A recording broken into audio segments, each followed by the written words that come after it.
नमस्कार छात्रों, जो बच्चे 10th बोर्ड का एग्जाम देने जा रहे हैं उनके लिए ये वीडियो आज का वीडियो इम्पोर्टेंट है।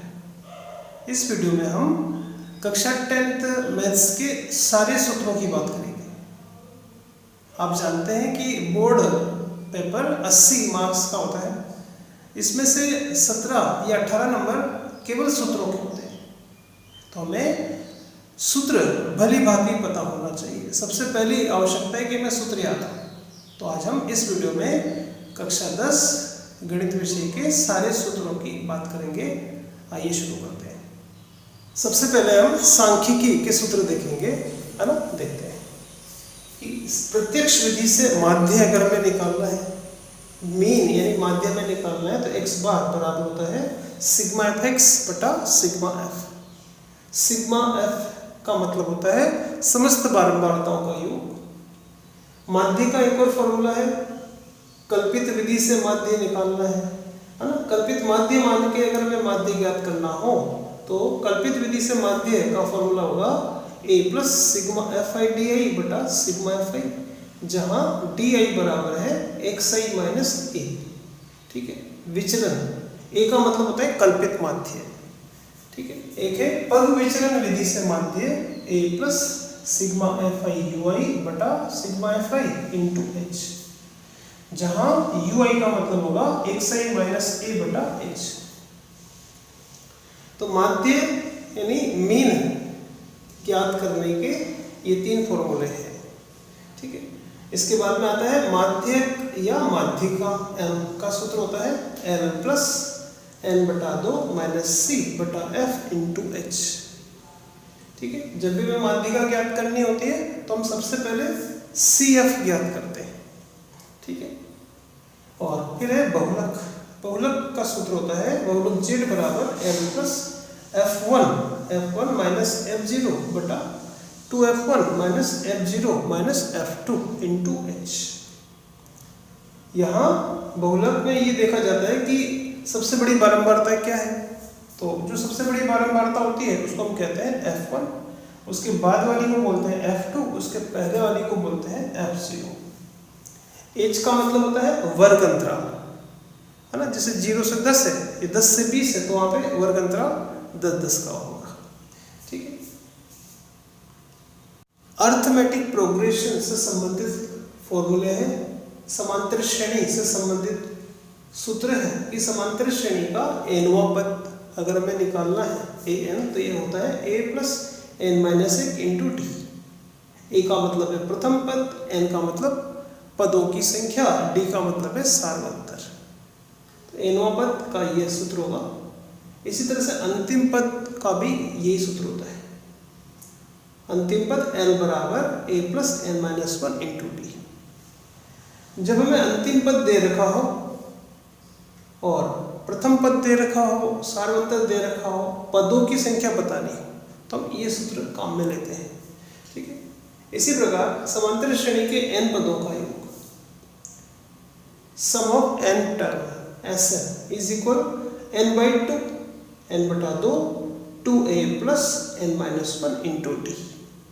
n पदों का योग या n पदों के योग को सूत्र को हम ऐसे भी लिख सकते हैं n बटा 2 a प्लस l।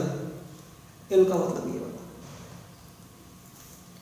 अगर हमें अंत से पीछे की तरफ से nवां पद बताना हो तो उसका सूत्र होता है, समांतर श्रेणी में अंत से nवां पद बताना है तो an बराबर आएगा l minus n minus 1 into D. l का मतलब है अंतिम पद। ठीक है, और अगर तीन संख्याएं a b c समांतर श्रेणी में है तो बीच वाले का डबल यानी 2b बराबर a और c का टोटल होता है। तो a b c अगर समांतर श्रेणी में है तो 2b बराबर आएगा a प्लस c, या b बराबर आएगा a प्लस c बटा 2। वृत्त से संबंधित सूत्र है कि वृत्त का क्षेत्रफल पाई आर स्क्वायर, अर्धवृत्त का क्षेत्रफल 1 बटा 2 पाई आर स्क्वायर, वृत्त के चतुर्थांश मतलब आधे का भी आधा वृत्त, तो इसका क्षेत्रफल आएगा 1 बटा 4 पाई आर स्क्वायर।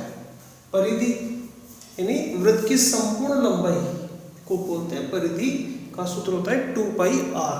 त्रिज्या, आर का मतलब त्रिज्या, अगर हमें परिधि दे रखी है और त्रिज्या बतानी है तो परिधि को गुणा करेंगे 7/44 से, तो हमें परिधि से त्रिज्या प्राप्त हो जाएगी। वलय का मतलब ये वृत्ताकार रास्ता जिसमें दो वृत्त होते हैं, एक वृत्त छोटा है जिसकी त्रिज्या स्मॉल r है, बड़े वृत्त की त्रिज्या कैपिटल R है।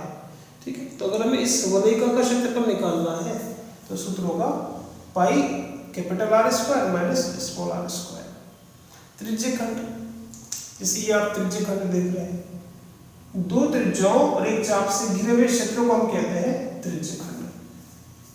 ये छोटा वाला भाग है तो इसको हम बोलेंगे लघु त्रिज्यखंड। तो इसमें इस चाप की लंबाई अगर आपको बतानी है यहाँ से यहाँ तक, तो इसका सूत्र होगा पाई आर थीटा बटा 180। थीटा मतलब यहाँ बना हुआ, तो अगर इसकी लंबाई बतानी है तो ये सूत्र है। और लघु त्रिज्यखंड का क्षेत्रफल, इस पूरे का क्षेत्रफल बताना, पूरे का इसका, तो लघु त्रिज्यखंड का क्षेत्रफल का सूत्र होता है पाई आर स्क्वायर थीटा बटा 360। अगर हमें दीर्घ त्रिज्यखंड यानी जो बाहर की तरफ है इसका क्षेत्रफल बताना है तो सूत्र होगा पाई आर स्क्वायर 360 माइनस थीटा बटा 360। ठीक है, और एक होता है लघु वृत्तखंड। किसी वृत्त को जीवा दो भागों में विभाजित करती है तो हर भाग को हम कहते हैं वृत्तखंड। जो भाग बड़ा है उसको बोलेंगे दीर्घ वृत्तखंड, जो भाग छोटा है उसको बोलेंगे लघु वृत्तखंड। तो अगर हमें लघु वृत्तखंड का क्षेत्रफल बताना है तो इसका यह सूत्र होता है पाई आर स्क्वायर थीटा बटा 360 माइनस आर स्क्वायर बटा 2 इंटू साइन थीटा। ठीक है, थीटा है इस जीवा के द्वारा केंद्र पर बना कोण, वो होता है थीटा। तो ये है वृत्त के सूत्र। वृत्त के सारे सूत्रों में पाई आता है और आर तो आता ही है। बच्चों, घन और घनाभ से संबंधित सूत्र है ये। घन का उदाहरण होता है चौक का डिब्बा, डाइस वगैरह, और घनाभ का उदाहरण होगा माचिस की डिबिया वगैरह। घन में और घनाभ में दोनों में 6 फलक होते हैं।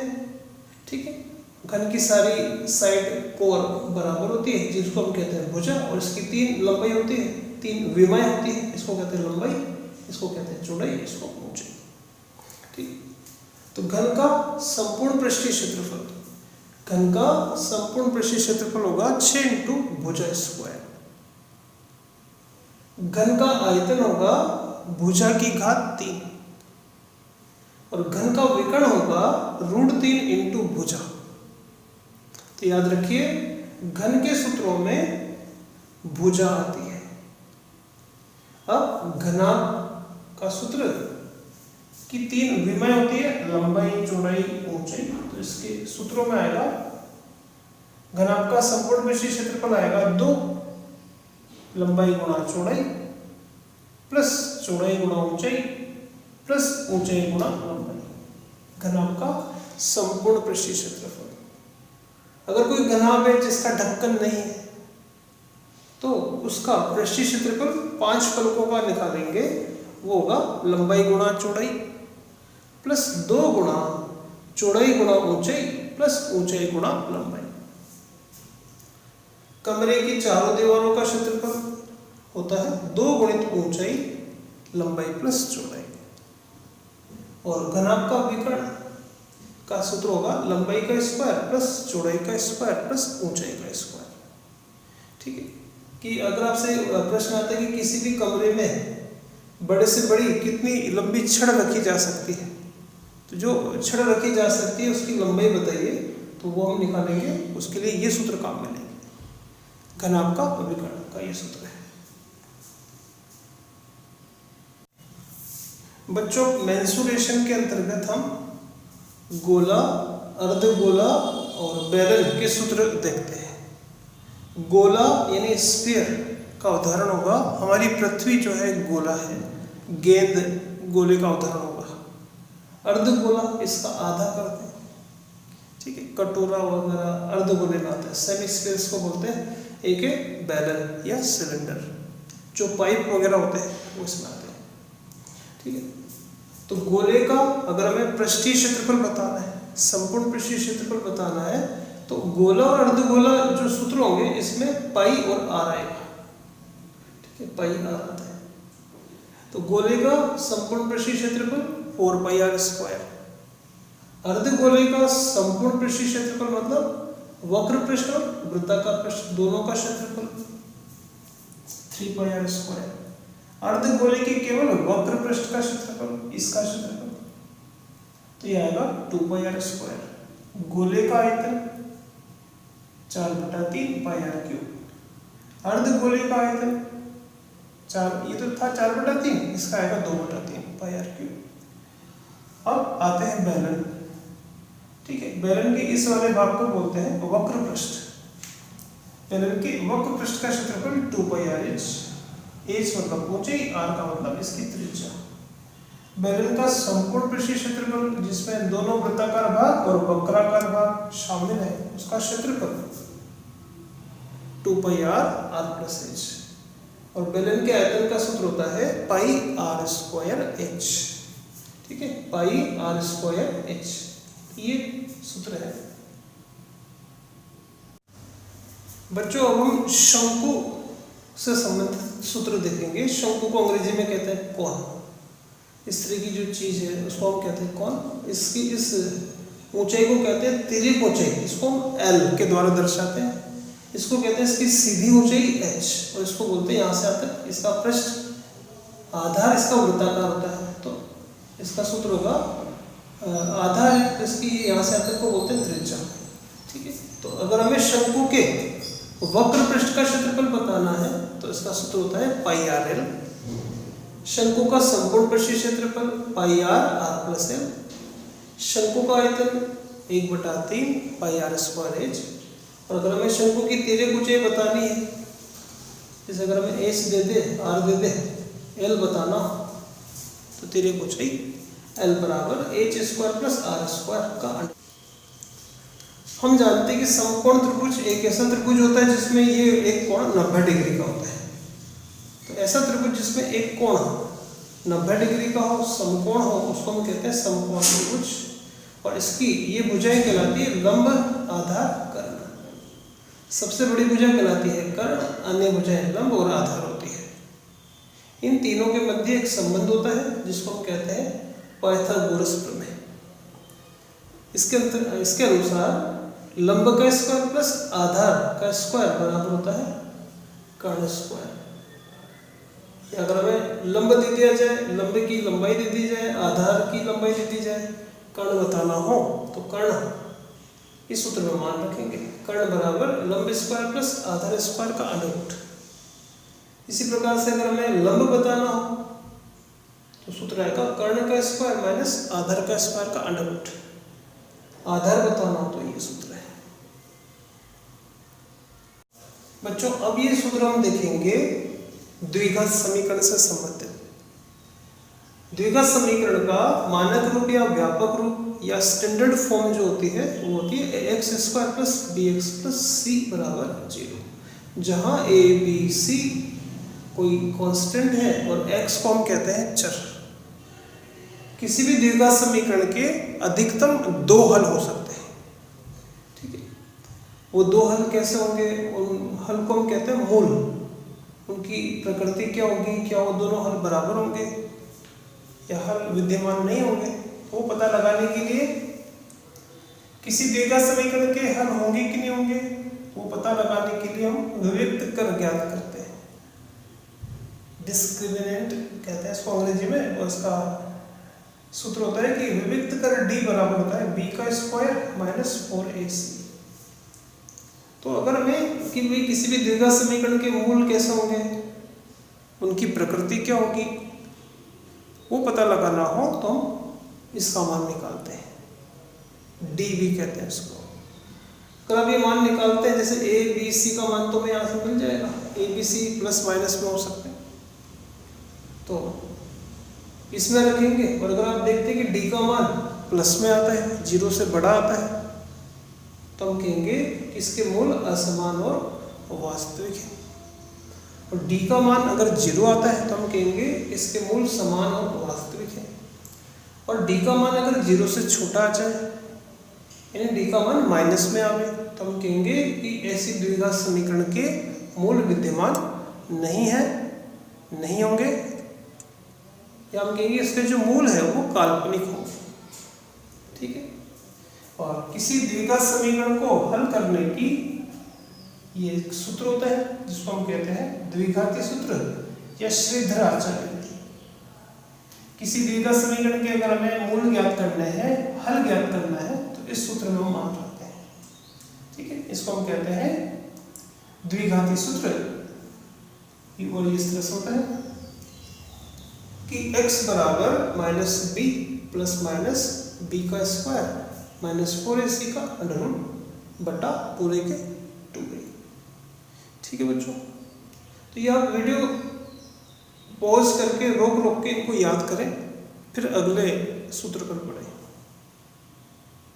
ट्रिग्नोमेट्री से संबंधित सूत्र है कि जैसे कोई समकोण त्रिभुज होता है तो उसकी भुजाएं लंब आधार कर्ण होती है। अगर ये वाला कोण थीटा है तो इनको कहते हैं त्रिकोणमितीय अनुपात। जैसे कि साइन थीटा का सूत्र होगा लंब बटा कर्ण, है ना। लंब और कर्ण भुजा का जो अनुपात होता है उसको हम कहते हैं साइन थीटा। थीटा का मतलब है ये वाला कोण जो कि न्यून कोण है। इसी तरह से कॉस थीटा बराबर होगा आधार बटा कर्ण। टेन थीटा बराबर होता है लंब बटा आधार। ठीक है। एक होते हैं पूरक कोणों के त्रिकोणमितीय अनुपात। पूरक कोण मतलब ऐसे दो कोण जिनका योग 90 डिग्री आता है उसको हम कहते हैं पूरक कोण। तो थीटा का पूरक कोण 90 माइनस थीटा होगा और 90 माइनस थीटा का पूरक कोण थीटा होता है। तो ये रिलेशन है कि साइन थीटा बराबर होता है cos 90 माइनस थीटा। ठीक है। और या cos थीटा बराबर होता है साइन 90 माइनस थीटा। इसी तरह से tan थीटा बराबर cot 90 माइनस थीटा या cot थीटा बराबर होता है tan 90 माइनस थीटा। इसी तरह से sec थीटा बराबर होगा cosec 90 माइनस थीटा या cosec थीटा बराबर होगा sec 90 माइनस थीटा। एक होते हैं वर्ग संबंध, इसमें सब पे स्क्वायर आता है। पहला है कि साइन का square theta plus cos square theta बराबर होता है 1 के। थीटा जहाँ पे कोई कोण है, न्यून कोण है। इसी प्रकार से 1 प्लस टेन स्क्वायर थीटा बराबर सेक स्क्वायर थीटा। और एक होता है 1 प्लस कॉट स्क्वायर थीटा बराबर कोसेक स्क्वायर थीटा। एक होता है व्युत्क्रम संबंध। कोण किसका उल्टा है तो साइन थीटा का उल्टा होता है कोसेक थीटा, इसलिए इन दोनों का गुणा 1 के बराबर। इसी प्रकार से कोस का उल्टा सेक और सेक का उल्टा कोस होता है, इसलिए दोनों का गुणा 1 के बराबर आएगा। Tan theta into cot theta बराबर 1 होता है। और एक अन्य संबंध में है कि साइन बटा कोस बराबर टेन होगा और कोस बटा साइन बराबर कोट होता है।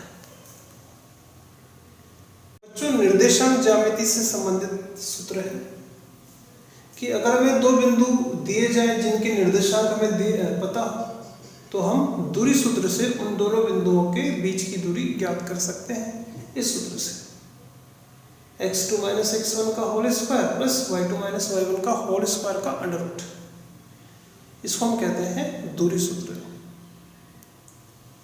इसी तरह से किसी बिंदु x, y की मूल बिंदु मतलब 0, 0 से दूरी बतानी है तो सूत्र होगा x का स्क्वायर प्लस y का स्क्वायर का अंडर रूट। अगर दो बिंदु आपको दिए जाए, एक तो बिंदु A है, एक बिंदु B है ना, एक बिंदु A है और एक बिंदु B है। फिर इन दोनों बिंदु जिनके निर्देशांक हमें पता है को मिलाएं तो हमें एक रेखाखंड प्राप्त होगा। इस रेखाखंड को इस अनुपात में m1 अनुपात m2 में विभाजित करने वाले किसी बिंदु का अगर हमें निर्देशांक निकालना है, m1 अनुपात m2 में अंतः विभाजित करने वाले किसी बिंदु का निर्देशांक अगर हमें बताना है तो उस बिंदु का x निर्देशांक आएगा इस सूत्र से m1 x2 plus m2 x1 बटा m1 प्लस m2 और उसका y निर्देशांक आएगा, इसका x निर्देशांक तो इससे आएगा y निर्देशांक, इस सूत्र से आएगा। तो ये है अंतर विभाजन के लिए।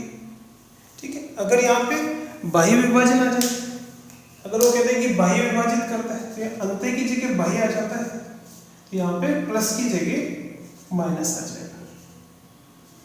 ठीक है, तो बाह्य विभाजन होगा तो यहाँ पे माइनस आता है।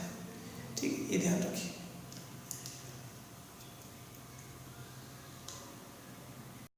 इसी प्रकार बच्चों द्विघाती बहुपद है ना से संबंधित सूत्र है कि द्विघाती बहुपद का मानक रूप बताइए, तो वो होता है ax² plus bx plus c। इसमें जो चर राशि होती है उस पर अधिकतम 2 घात होती है द्विघाती बहुपद, और द्विघाती बहुपद के अधिकतम 2 शून्यक हो सकते हैं। इसमें हम हल नहीं कह करके बोलते हैं कि इसके 2 शून्यक हो सकते हैं। तो अगर हमें शून्यकों का योग पता है, शून्यकों का गुणा पता है, तो हम द्विघात बहुपद इस सूत्र से बना सकते हैं कि द्विघाती बहुपद बराबर होगा x² माइनस शून्यकों का योग इंटू x प्लस शून्यकों का गुणा।